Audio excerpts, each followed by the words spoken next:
commander of the Investigations Bureau of the Dallas Police Department. With me is Senior Corporal Laura Martin. She is the department's LGBT liaison. Thank her for being here today.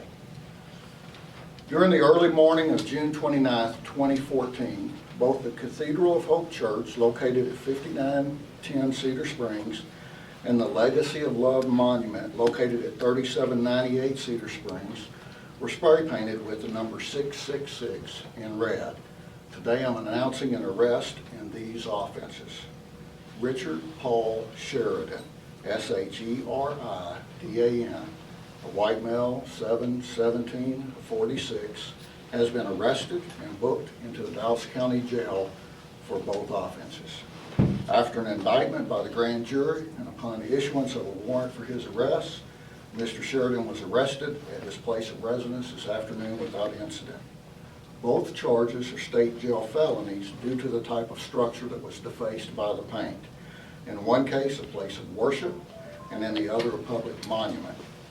But we also believe that it is likely that Mr. Sheridan selected these locations due to their connection or significance to the LGBT community. And if it's proven in trial that Sheridan selected the locations based on a bias that he has or prejudice against a person's sexual orientation, that penalty may be enhanced from a state jail felony to a felony of the 3rd degree. Significant investigative effort went into the investigation of this offense for presentation to the grand jury. I'd like to thank the lead detective and all other officers on the Dallas Police Department who were involved in the investigation of this offense leading to this arrest today. I'll take some questions if you have some. He was serving on the grand jury at one point, wasn't he? It's my understanding that for a short period of time that he was on the grand jury and then resigned from it during this investigation. So this won't be real good for his mayoral bid, huh? Well, I can't speak to his mayoral bid.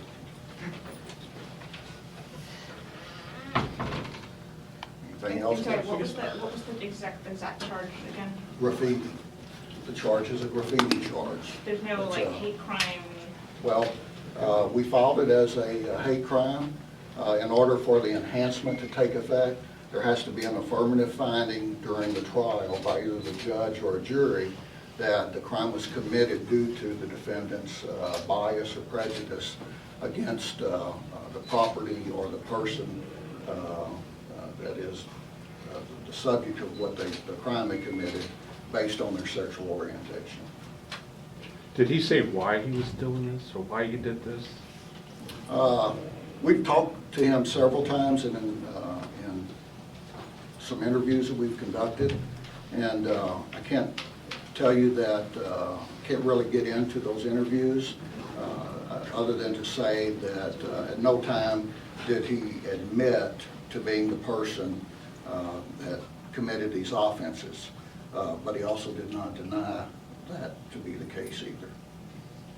There was also graffiti at the Morning News, D Magazine, and the Dallas Observer. He's not being charged in those? Not at this time.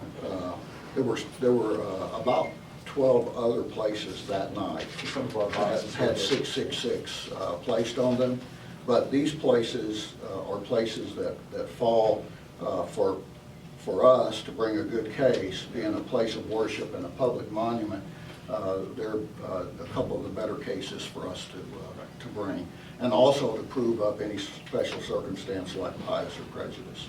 Mr. Sheridan was talked about, in August of last year as possibly being a suspect. What took so long to finally get it to this point? Well, again, as I mentioned, there was an extensive investigative effort went into this.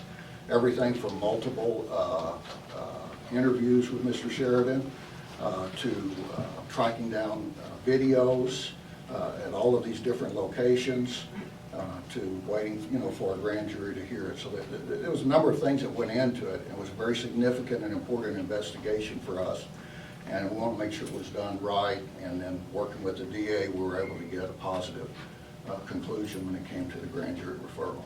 What are the maximum years in prison that he could be facing on these charges? Major Cotter, can you help me with that? The felony of the 3rd degree? Boss, it's what we're talking about there would be something just short of 20 years. Yeah, I think that's like 5 to 20 years. 20 maximum for a third-degree felony.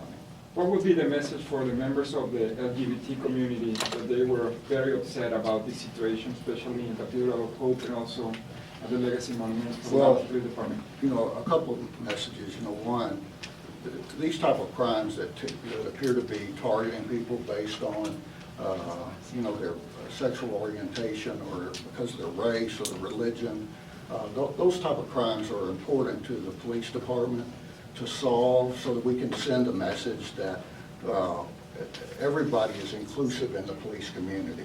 We want those folks to reach out to us and not feel like that they've been excluded in any way, that we put as much effort into every investigation for everybody, no matter what.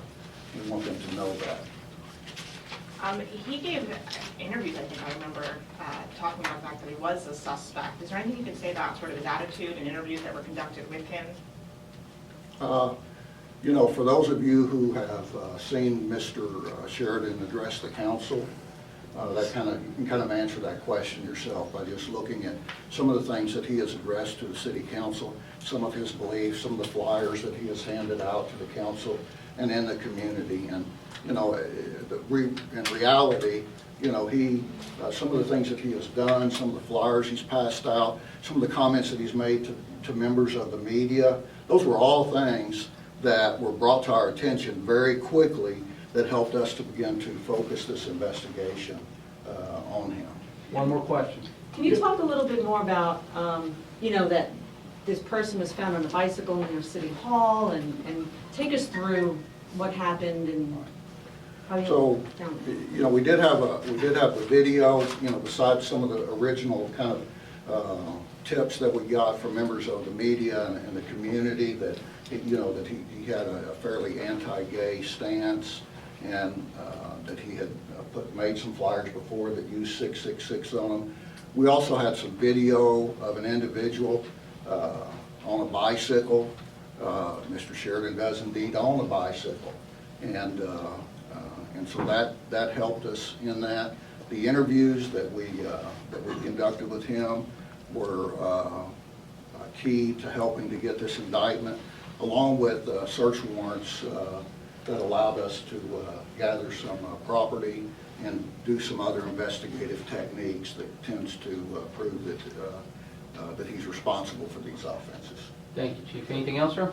No, thank you. Okay. Can we